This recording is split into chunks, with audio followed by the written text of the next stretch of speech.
আজ খসড়া ভোটার তালিকা প্রকাশ করেছে জাতীয় নির্বাচন কমিশন এবং তারপরে তৃণমূল নেত্রী মমতা বন্দ্যোপাধ্যায় তিনি বৈঠক করেছেন তৃণমূলের বিএলএ 2দের নিয়ে। এই বৈঠকে মুখ্যমন্ত্রী মমতা বন্দ্যোপাধ্যায় এই বৈঠকে তিনি ঠিক কি বার্তা দিয়েছেন, কি জানা যাচ্ছে, আরো বিস্তারিত আমরা জানবো আমাদের প্রতিনিধি আশাবুল হোসেনের কাছ থেকে। আশাবুল,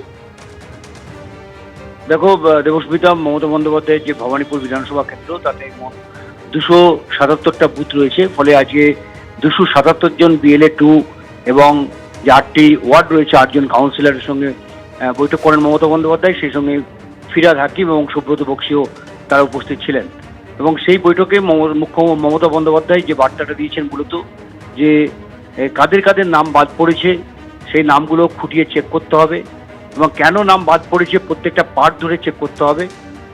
এই বার্তাটা বিএলএদের নির্দেশ দিয়েছেন মমতা বন্দ্যোপাধ্যায় এবং সেই সঙ্গে তিনি বলেছেন যাদের নাম বাদ পড়েছে সেটা খতিয়ে দেখে কেন নাম বাদ পড়েছে, শুনানি চলাকালীন যাতে তারা তাদের নাম তুলতে পারে সেই জন্য তাদের সব রকম সাহায্য করতে তাদের পাশে দাঁড়াতে হবে। এবং ইতিমধ্যেই may I help you camp সরকারের তরফে বিভিন্ন জায়গায় তৈরি করা হয়েছে এবং যারা জেনুইন ভোটার কিন্তু কাগজপত্রের অভাবে তাদের নাম বাদ গেছে সেই সমস্ত আসল ভোটারদের যাতে তাদের দরকারি কাগজপত্র যেগুলো শুনানির সময় লাগবে সেগুলোর ব্যবস্থা করা যায়।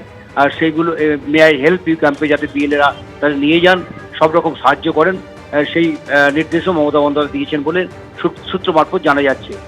মোট কথা হচ্ছে বারবার যেটা মমতা বন্দ্যোপাধ্যায় বলছেন যে একটিও বৈধ ভোটারের নাম বাদ দেওয়া যাবে না।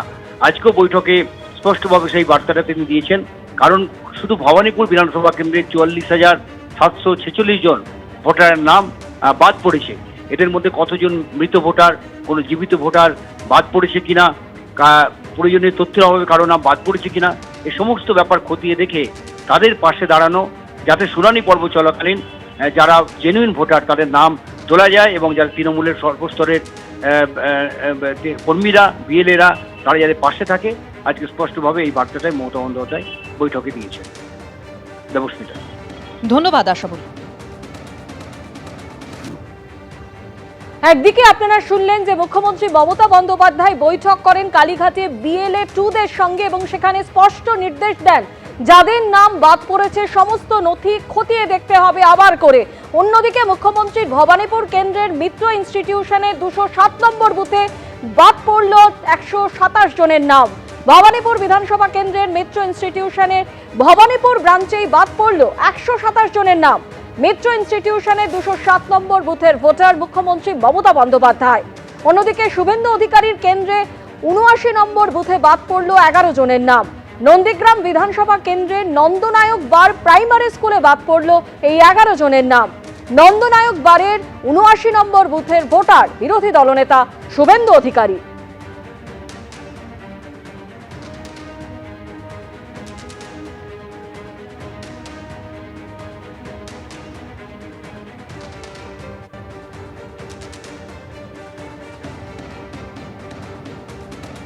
একটি বুথে 127টি নাম বাদ গেছে, বড় সংখ্যা। ভুয়ো ভোট নিয়ে যেতেন, এটা তো প্রমাণিত।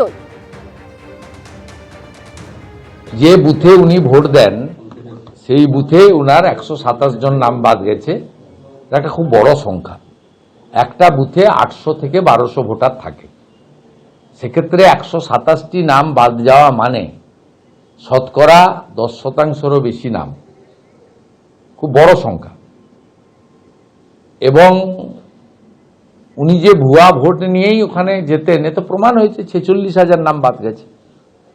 আর একটা বুথে 8 জন 10 জন এ স্বাভাবিক। বিবাহ হয়ে কোনো বোন অন্য জায়গায় চলে গেছেন, শিফটেড, ইতিমধ্যে কেউ মারা গেছেন অসুস্থ হয়ে, অ্যাক্সিডেন্ট হয়ে বা অন্য কোনো কারণে, এটা খুব স্বাভাবিক। অতএব স্পষ্টভাবে প্রমাণ হচ্ছে মূল যে ভোটার বাদ গেছে প্রায় 46,000 এবং মুখ্যমন্ত্রীর বুথে 127 জন বাদ দেওয়ার মধ্য দিয়ে প্রমাণ হয়েছে কলকাতাতে যে তৃণমূলের সাফল্য এর পিছনে ভুয়া ভোটারদের একটা বড় অবদান আছে। ফের সিইও দপ্তরের সামনে বিক্ষোভ দেখালেন তৃণমূলপন্থী বিএলওরা। সঠিকভাবে খসড়া তালিকা প্রকাশ না হওয়ার অভিযোগে বিক্ষোভ দেখানো হয়। তখন থেকে শুনানি শুরু, নির্দেশিকায় তার অস্পষ্টতার অভিযোগ, বৈধ ভোটারদের নাম বাদ যাওয়ার অভিযোগেও বিক্ষোভ দেখালেন তৃণমূলপন্থী বিএলওরা।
এবিপি আনন্দ, এগিয়ে থাকে, এগিয়ে রাখে।